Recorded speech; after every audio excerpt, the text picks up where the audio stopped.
Picture this. You're in a hallway lined with mirrors, leading to a strange hexagonal room with books.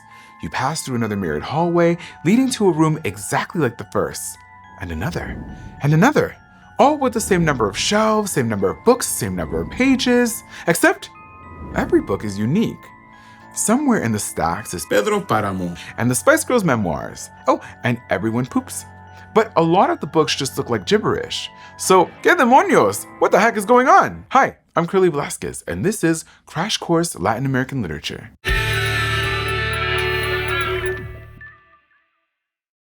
Who decides what a book means? Is it the writer, literary scholars, the translator? There's so many people we engage with when we pick up a book. So many little choices that shape our experiences as we read. And so much that we bring to the act of reading. So who gets the final call? If your interpretation isn't the same as mine, how do we know who's right? You want me to answer that? I'm just asking the questions here. Let's get back to the story. That room of books is from a 1941 short story called La Biblioteca de Babel, The Library of Babel, by Argentine writer Jorge Luis Borges. Remember that guy who said Latin American writers should believe the universe is their birthright? It's him, first episode guy. In this story, he imagines the universe as a limitless library containing every possible combination of the alphabet, the period, the comma, and the space. This universe/library holds every book that ever has existed and ever could exist, but mostly a lot of nonsense that looks like a cat walked on a keyboard. When the people in the story figure out that the library holds every book possible, they're thrilled. That means there's no personal or world problem whose eloquent solution did not exist in some hexagon. Gracias a Dios, somewhere out there is How to Be More Shrek, an ogre's guide to life. But then they thought, maybe one of the books could tell the future or hold the secret to all the other books. And that very tantalizing idea made folks go wild. In a bad way. We're talking Walmart Black Friday circa 2005. Some thought the gibberish books should be destroyed to help surface only the most important books. But that raises an interesting question. If a book doesn't hold meaning for us, does that make it meaningless? Our narrator doesn't think so. He says there is no combination of characters one can make that the divine library has not foreseen, and that in one or more of its secret tongues does not hide a terrible significance. In other words, just because we don't understand it yet doesn't make it gibberish. The story of an infinite library might confuse us, amaze us, or fill us with dread, much like the universe itself. But this short story is really an example of meta-literature, writing that's reflecting on writing, and all the possibilities of literature itself. You see, literature isn't a stale, lifeless thing. It's an encounter that can generate possibilities, and those possibilities can keep going for as long as there are words on a page and people to read them. And Borges isn't the only writer who explored these possibilities. I've got to tell you about Los Detectives Salvajes, The Savage Detectives, by Chilean author Roberto Bolaño. The 1998 novel is told through diary entries and interviews, and it's kind of a detective/adventure story. It follows some young poets on an international quest to find the extremely elusive founder of an obscure poetry movement called visceral realism. Don't worry about looking that up. Visceral realism doesn't actually exist. But in this novel, the visceral realists have basically vanished. Most of their poems were never published. Those that were mostly disappeared. And so did the poet who started the movement, Cesaria Tinajero, last seen somewhere in the Sonoran Desert. All that remains of her is one poem with no words, just squiggles on a page open to your interpretation.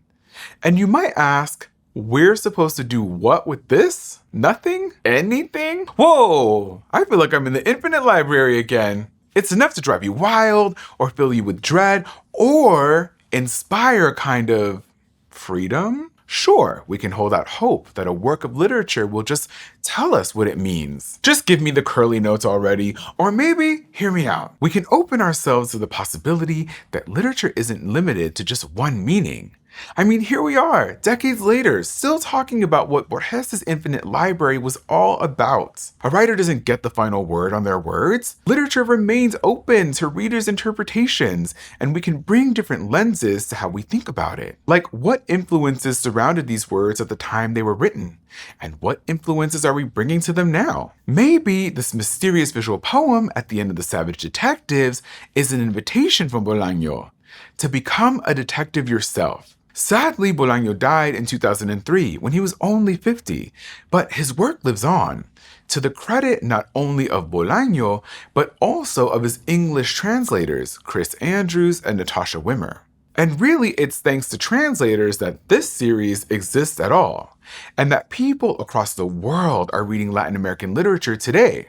Otherwise, if you didn't speak Spanish, these books would all be gibberish to you. Translation's importance in the region stretches all the way back to the 1500s, with the adaptation of religious texts into indigenous languages, although those translations were less about sharing the wonders of literature and more about converting indigenous folks to Catholicism, which has a different ring to it. Later, during the 19th century, translations of French political thinkers sparked Latin American independence movements, and during the 1960s, translation helped introduce Latin American writers to the rest of the world. Plus, many Latin American authors have been translators themselves. Julio Cortázar translated Edgar Allan Poe's work into Spanish, and Borges was a super prolific translator who brought works by English writers like Walt Whitman and Virginia Woolf to Spanish-speaking readers. And this work isn't easy. A good translation takes way more thought and care than plugging como se dice into Google Translate.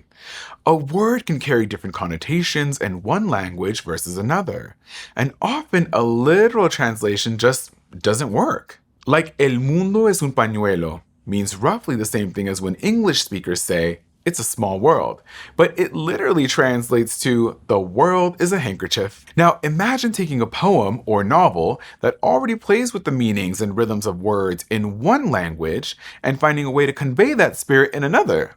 It's an art. Take Edith Grossman, Garcia Marquez's longtime English translator. She got started in the 1970s at a time when translation wasn't yet considered a serious career or academic field, especially for women. But she was one of the first translators to demand credit on a book's cover alongside the author, which by the way is still an ongoing campaign. She worked to dispel any idea that translation happens magically, without a real human being involved.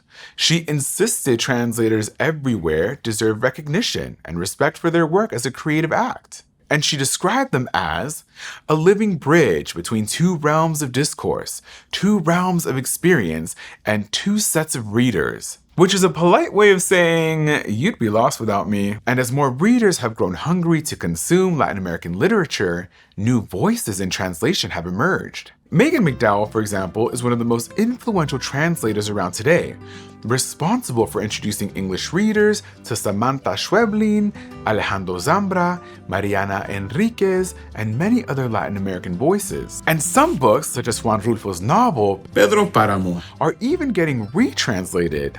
It's an opaque book, and translators have struggled to get it right. The first English translator left out entire sentences that he didn't understand, and the second over-embellished, which also didn't feel right to the Mexican-American author Valeria Luiselli. But she praised the newest translation by Douglas J. Weatherford, writing that maybe the novel was meant to be translated 3 times before it seeped more broadly and indelibly into the Anglophone consciousness. Which makes me think back to Borges' infinite library, and how the possibilities for literature go on and on and on. There's so many untranslated Latin American works out there, waiting to be added to those shelves. Who knows, maybe you'll be the one to translate them for us. But even if you're not a translator, anytime you read a book, you contribute to its meaning. Literature isn't a one-way street, where the possibilities end when a writer puts words on a page.